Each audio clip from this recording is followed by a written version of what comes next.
দুই যুগের বেশি সময় ধরে মসজিদে বসবাস। জামে মসজিদে দীর্ঘ সময় মুয়াজ্জিনের দায়িত্ব পালন সহ 5 ওয়াক্ত নামাজ, রোজা, দোয়া, তসবিহ পাঠ করে দিন কাটাচ্ছেন। দিনরাত 24 ঘন্টা মসজিদে তার দেখা মেলে।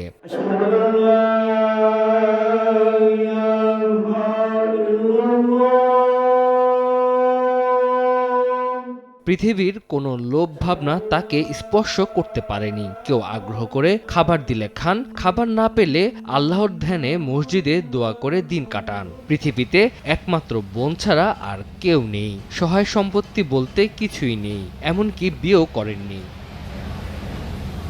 বরগুনা জেলার বামনা উপজেলার খোলপটুয়া এলাকার মৃত মোহাম্মদ নাদের আলী দরবেশের ছেলে আব্দুল্লাহ আল মামুন সহায় সম্পত্তি না থাকার কারণে অভাবের তাড়নায় প্রায় ৩০ বছর আগে পিরোজপুরের মঠবাড়িয়ায় আসেন। তার পিতা মারা গেলে পৌর শহরের মাটিয়া জামে মসজিদে কবরস্থানে দাফন করা হয়। বাবার মৃত্যুর পর এখানেই থেকে যান মামুন। সেই থেকে স্বেচ্ছায় খাদেম হয়ে ৭ নং ওয়ার্ড গোরস্থান মসজিদে থেকে যান। মসজিদের পাশে জরাজীর্ণ রুমে বসবাস তার। মসজিদটি দেখাশোনা ও পরিষ্কার করা এবং 5 ওয়াক্ত আজান দেয়া তার কাজ। শেষ বয়সে একটু ভালোভাবে বাঁচতে প্রয়োজন সরকারি ও সমাজের বৃত্তবানদের সহযোগিতার দাবি স্থানীয়দের। উনি তো দীর্ঘদিন যাবৎ মসজিদে আছে, আর ওনার তো থাকার সেরকম একটা জায়গা নাই। আছে একজন বোন, তাও খুব অসহায় আছে অবস্থায়, এইভাবে দিন যাপন করতেছে, মসজিদের খেদমত করতেই আছে।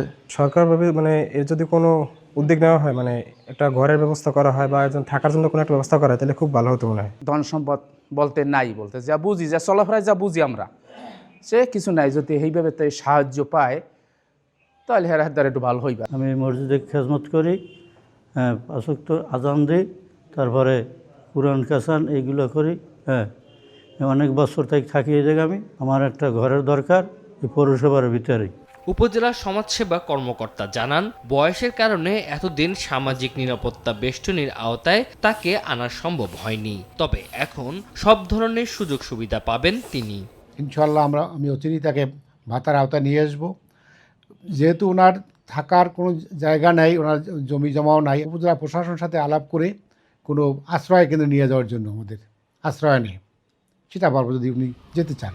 আল্লাহর ঘর মসজিদের মুয়াজ্জিনদের জন্য সুবিধা না থাকলেও মামুন শেষ বয়সে একটু মাথা গোঁজার ঠাঁই পাবেন, এমনটাই প্রত্যাশা এলাকাবাসীর।